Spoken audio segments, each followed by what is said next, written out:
pasar a la presentación del profesor Claudio Ibarra. El profesor Claudio es licenciado en Educación y profesor de Filosofía de la Universidad Metropolitana de Ciencias de la Educación. Tiene un diploma en Estudios Avanzados en Historia de la Subjetividad por la Universidad de Barcelona y actualmente nos habla desde allá porque está realizando su doctorado. Ya lo vamos a tener pronto de vuelta, en tanto que coordinador del programa de estudios en políticas de inclusión y exclusión educativa del Departamento de Filosofía. Sus áreas de investigación son sobre todo filosofía política, el problema de la violencia neoliberal y los modos de control contemporáneo. La investigación del profesor Claudio es muy relevante respecto a lo que les mencionaba, ¿no? La disposición a la apertura, a la alteridad, a la diferencia. Su investigación versa sobre el gobierno de lo vulnerable, políticas de la herida a cuerpo. Es el trabajo que está realizando en el programa de Ciudadanía y Derechos Humanos de la Universidad de Barcelona. Solo destaco, ¿no?, sus publicaciones. Ha participado, ¿no?, en distintas publicaciones. Una de ellas es Gobernando la vulnerabilidad, inseguridad y control neoliberal, una publicación del 2018 en México, y Control neoliberal en Chile, coreografías del poder, del 2020. Los dejo con el profesor Claudio Ibarra. ¿Tenéis el audio? Vale, ahí sí. Gracias, Marcela, por la presentación. Gracias también por haberme invitado a este simposio y poder compartir algunas de las reflexiones que desde el programa de estudio en políticas de inclusión, exclusión educativa del Departamento de Filosofía hemos venido realizando desde hace varios años en torno a principalmente en torno a la situación de las prisiones en Chile.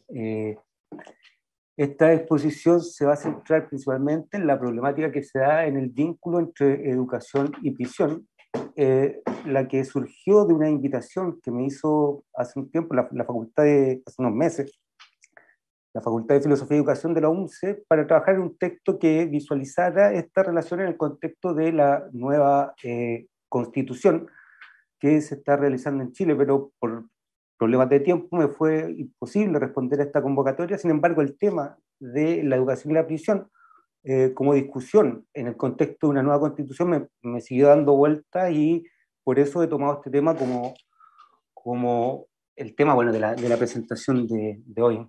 En ese sentido es que el vínculo, o el objetivo más bien de presentar este vínculo que existe en el contexto de la gestión neoliberal del castigo, y en ese sentido lo que me interesa es enunciar problemáticamente tres cuestiones en torno a la relación entre prisión y educación, las cuales voy a enunciar simplemente, y si es que hay momento para una discusión o para que queden también ahí para la reflexión de quienes vean esta exposición.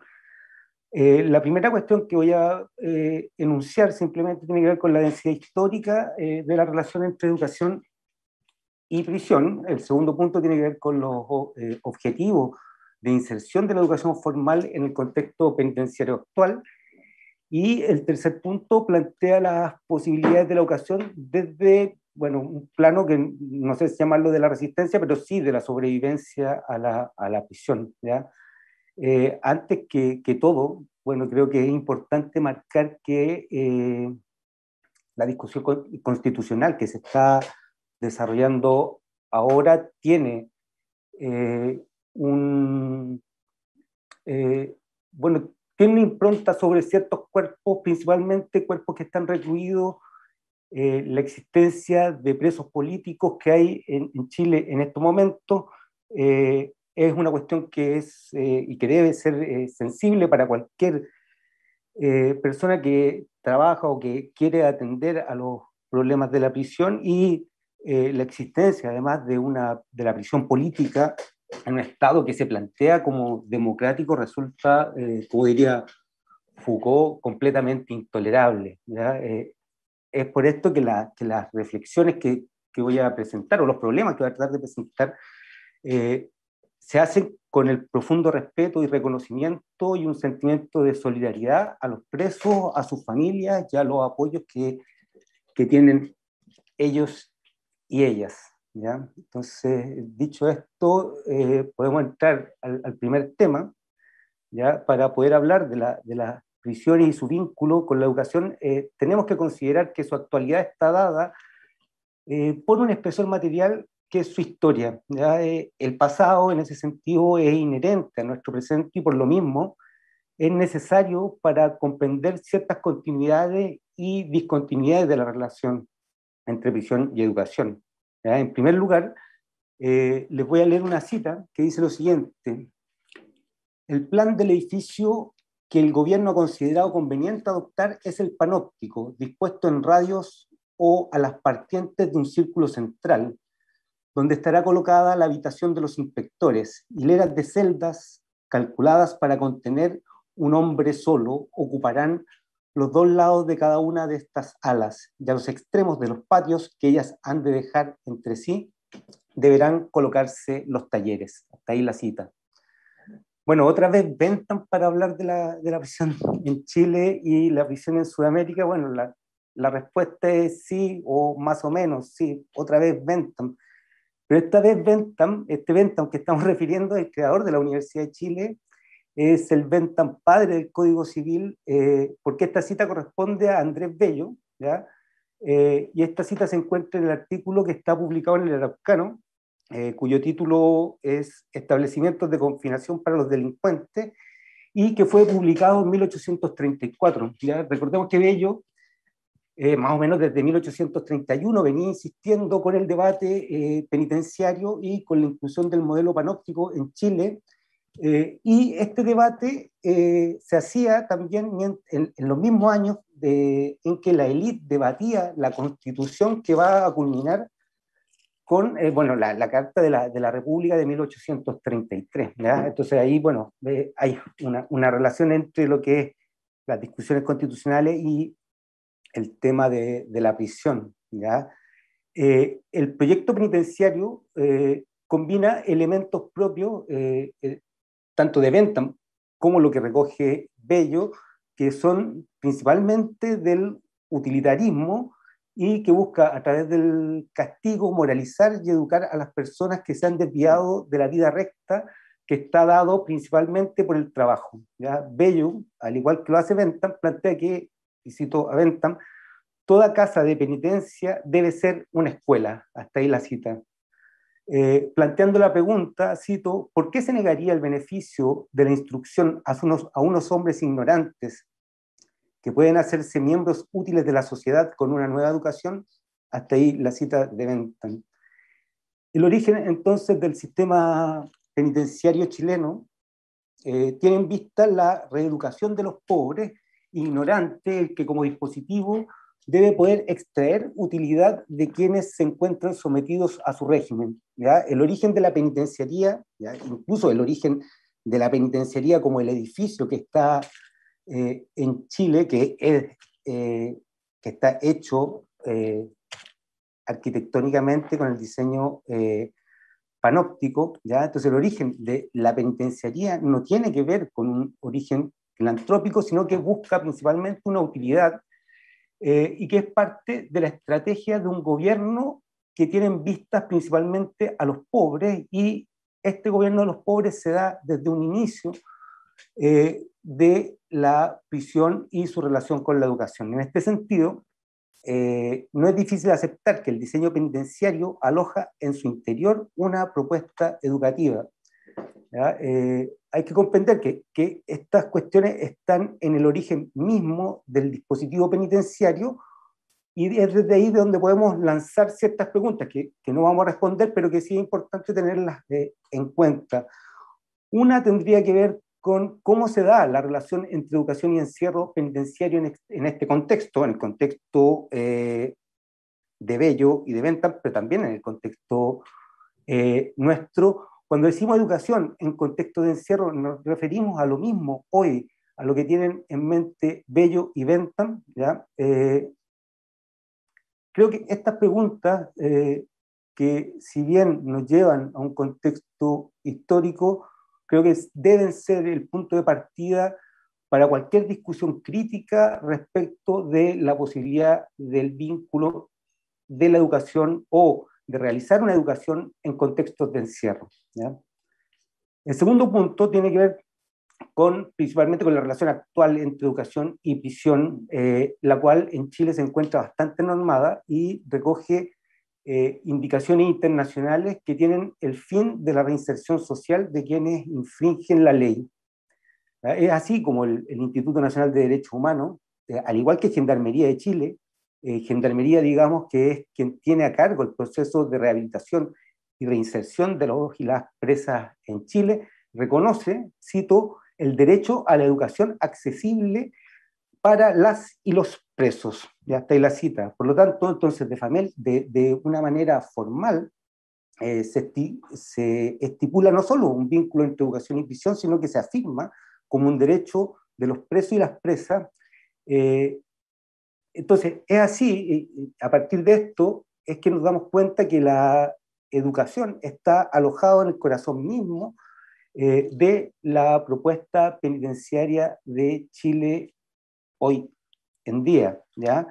Entonces, los objetivos de la intervención que se realiza sobre los presos buscan, y este es el objetivo que se declara en distintos documentos, busca la reinserción y la inclusión de ellos. Entonces, aquí hay una pregunta que es importante. ¿Reinserción o inclusión a qué? ¿Ya? La respuesta principal que van a dar es que hay, o lo que se pretende hacer con la prisión es la inclusión a lo social, ¿ya? Lo que se busca en este sentido es que las personas privadas de libertad produzcan una adaptabilidad a lo social que se encuentra determinado principalmente por las disposiciones neoliberales que se dan en torno al trabajo precario, ¿ya?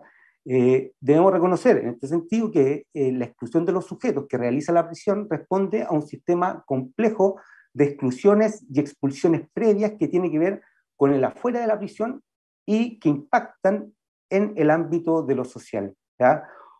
Uno de los elementos importantes que define al neoliberalismo y que lo distingue de otros estadios del capitalismo es que lleva a cabo el neoliberalismo aquello que se denomina como el asalto de lo social, ¿ya? Esto quiere decir que el neoliberalismo transforma el fin de lo social, que estaba entendido en un momento como responsabilidad, principalmente una responsabilidad pública, en un problema de responsabilidad individual. Es así, y de esta manera los sectores más pobres de la población se ven obligados a asumir ellos mismos los costos del desarrollo capitalista. El neoliberalismo, y esto, bueno, se sabe, todos y todas lo sabemos, ha desfondado la educación pública, la salud, las pensiones, etc.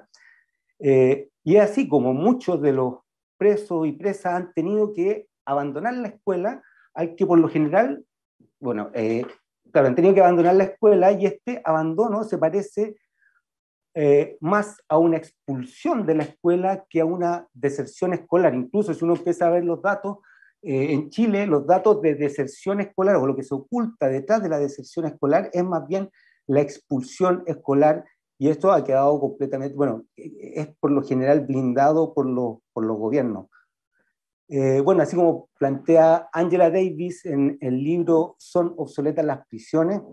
Las poblaciones pobres en este modelo neoliberal, cito a Angela Davis, tiene ahora muchas más posibilidades de ir a la cárcel que de obtener una educación decente. Hasta ahí la cita. Es de esta manera que las personas jóvenes y pobres se transforman en verdadera carne de prisión, ¿ya?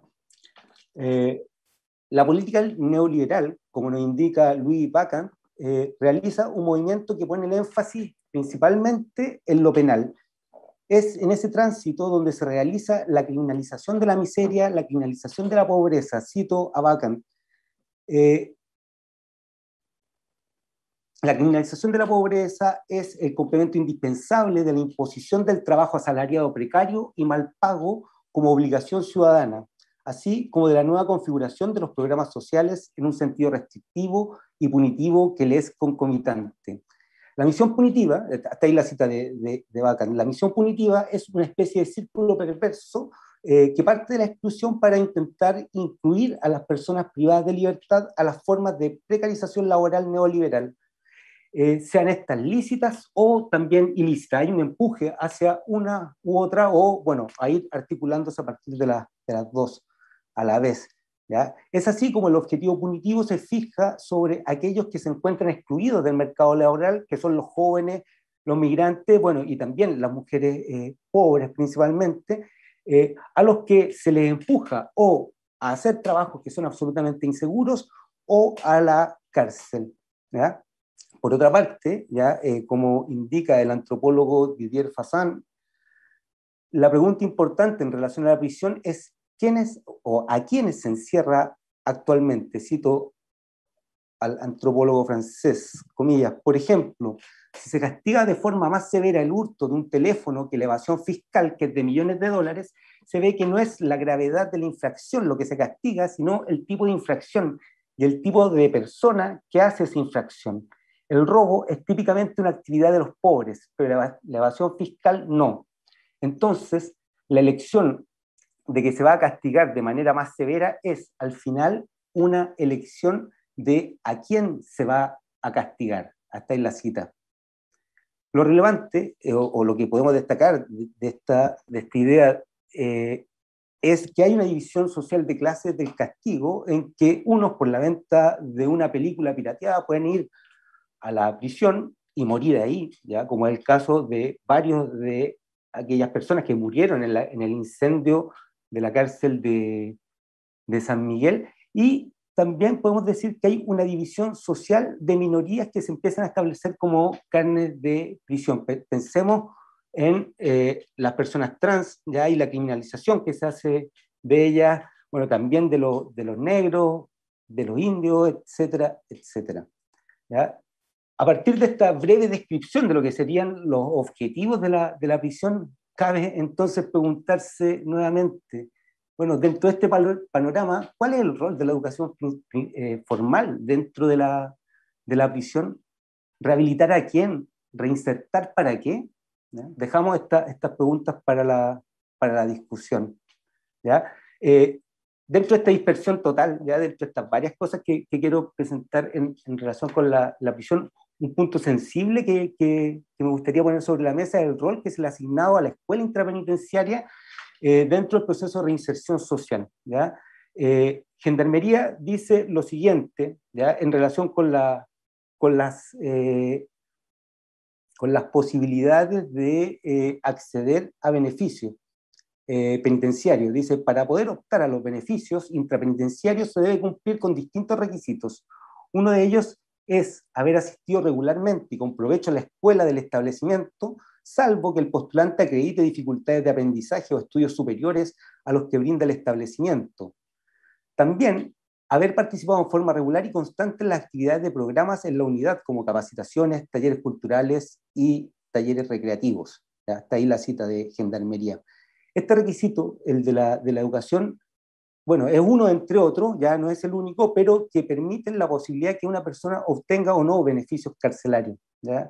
El informe bimensual que hacen los profesores de los establecimientos educacionales al interior de las prisiones puede influir que una persona pueda salir de un módulo conflictivo y ser enviado a un módulo, entre comillas, pacificado, puede decidir la salida dominical de una persona, el acceso al régimen conyugal o incluso la libertad condicional. ¿Ya? En ese sentido, que la educación formal puede llegar a complicitar con el sistema de castigo.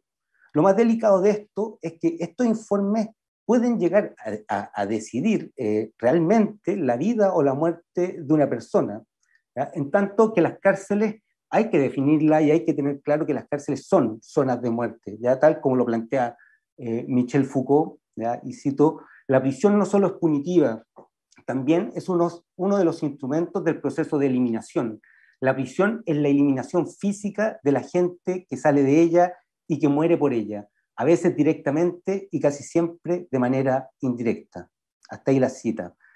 Se podría objetar que esta situación tan atopolítica, ¿ya? No sucedería si hubiera mayor educación al interior de las prisiones, pero este argumento podría significar, por una parte, que la educación se iguala con el castigo penitenciario, haciéndose indiscernible de él.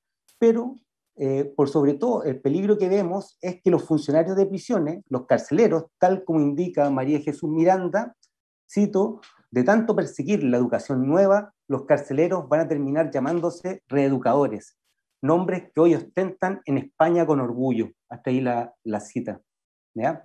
El último punto, y para terminar, plantea las cosas de esta manera. Bueno, estamos en un aprieto, ¿ya? La educación está metida en un terreno muy fangoso, y el panorama podríamos decir que es de cierta manera catastrófico, ¿ya? Pero igual cabe la pregunta si es que es posible, bueno, una pregunta que tiene una respuesta, es si es posible que la educación intrapenitenciaria no responda a intereses punitivos, ¿ya? Si nos guiamos por lo que hemos venido exponiendo desde una mirada crítica de la prisión y también desde una posición abolicionista, la respuesta más fácil está en decir que la educación solo responde a intereses penitenciarios.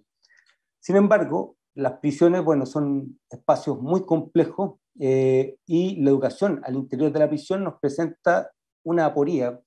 Esto porque los trabajos que con el programa de estudios de políticas de inclusión y exclusión hemos desarrollado desde hace ya casi 10 años en distintas escuelas intrapenitenciarias, ya escuelas cárcel, como se les llama, nos hemos dado cuenta que para los presos y las presas adultas, principalmente en ese rango de prisiones,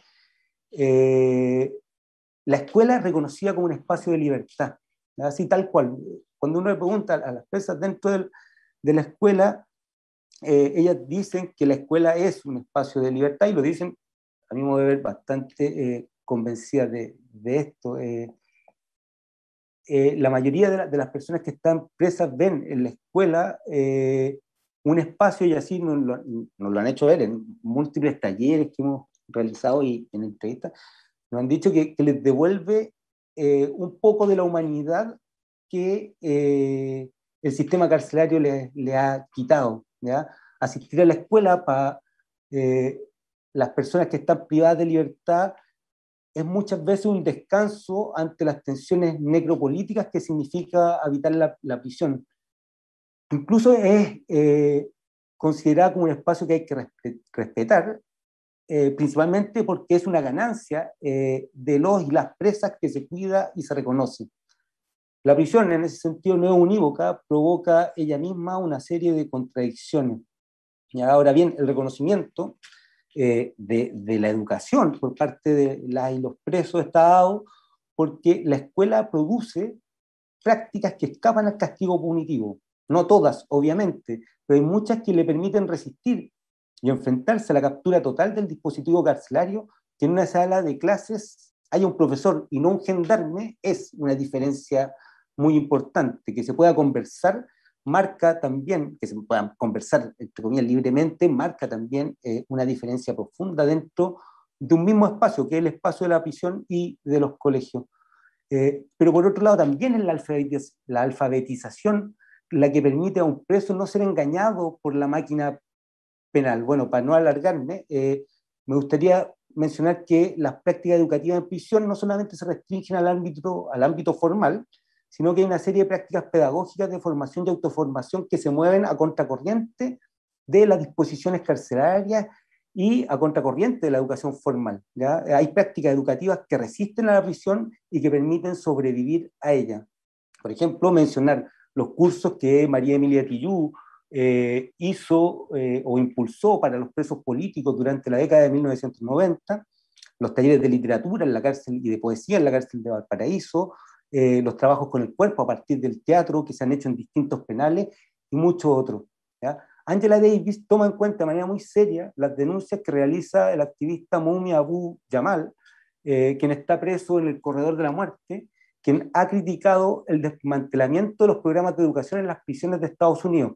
Mumia es un preso abolicionista, pero sin embargo hace un rescate de lo que son estas instituciones educativas al interior de los penales.